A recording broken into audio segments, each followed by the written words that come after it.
आपके सामने पहला वर्ड है मल्टीलैटरलिज्म।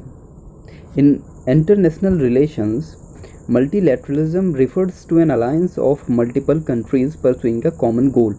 यानी किसी कॉमन गोल को लेके, किसी एक टारगेट या पर्टिकुलर लक्ष्य को लेके अलायंस होता है कई सारी कंट्रियों के बीच में, जैसे इंटरनेशनल रिलेशंस में कन्वर्ट होके। इसे इस सेंस में हम मल्टीलैटरलिज्म का यूज़ करते हैं। हिंदी में हमने बहुपक्षीय रखा है। आप इमेज के माध्यम से यहाँ पे देख सकते हैं।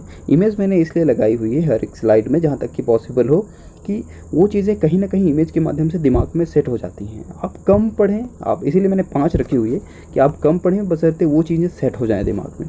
तो आते हैं अपने दूसरे वर्ड में, pragmatism. Thinking about solving problems in a practical और and sensible way rather than by having fixed idea.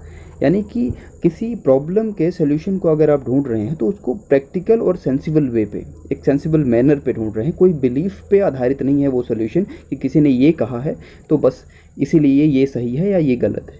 तो फिक्स्ड आइडियाज़ को ना लेके बल्कि एक प्रैक्टिकल वे पे, प्रैक्टिकल मैनर पे हम इसका यूज करते हैं।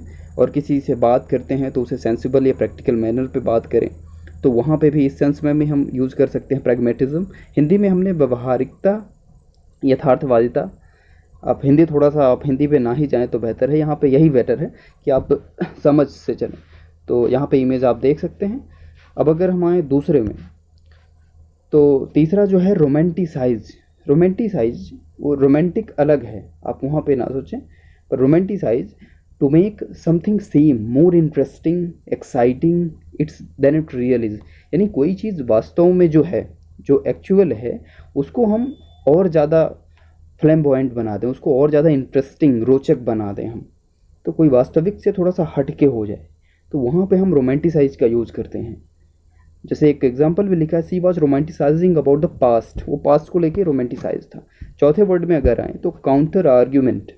An argument or set of reasons put forward to oppose an idea or theory developed in another argument.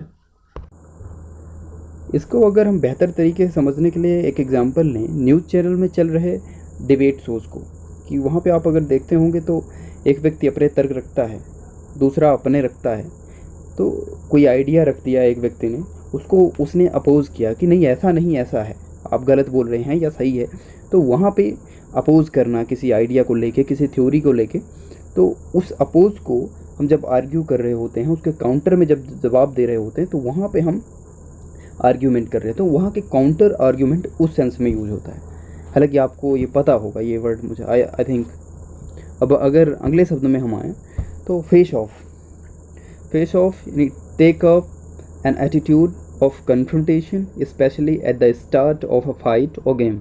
इसको 2 सेंस में यूज करते हैं, एक फाइट और गेम। यानी कि सपोज करिए फाइट का, अगर अभी आप देख रहे होंगे गलवान वैली में, एक एग्जांपल मैंने लिखा गलवान वैली को लेके कि गलवान वैली पे थाउजेंड्स ऑफ पीपल, सोल्जर्स जो कि आमने सामने आए, उनका फेस ऑफ वो कन्फ्रंटेशन हुआ। तो वहाँ पे जैसे अब दूसरा एग्जांपल गेम को मैंने लिया है, तो गेम का ऐसा कि अगर 2 टीम्स आमने सामने आती हैं तो उस सेंस में भी हम फेस ऑफ का यूज़ करते हैं।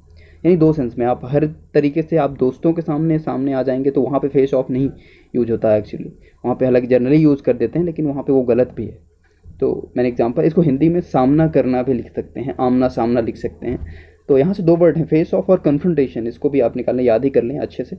और यहाँ पर मैंने एक इमेज के माध्यम से लगाया भी है ये इमेज, तो यहाँ पर अभी आप देख सकते हैं। तो कोशिश करिए आप, भले ही आप कम शब्दों का यूज़ करें, पर आप कम शब्दों को पढ़ो पर बेहतर पढ़ें, वो आपके दिमाग में सेट हो जाए, ऐसा कुछ आप करिए। तो ज़्यादा शब्दों को, ज़्यादा वोकैब आप इकट्ठा कर लोगे, उसमें कोई फ़ायदा नहीं। कम पढ़िए, बेहतर पढ़िए, अच्छा पढ़िए यहाँ पे। तो मैं ऐसे से वीडियो समाप्त करता हूँ और अगली सीरीज़ आपको मिल जाएगी, अगला वीडियो कल तक। और लास्ट में मैं यही कहूँगा कि आप अगर नए हैं तो इस चैनल को सब्सक्राइब कर लें, और ऐसी इन्फॉर्मेटिव वीडियोज़ आपके सामने आती रहेंगी, आप उसका बेनिफिट उठाएँ। बस, thanks for watching this video.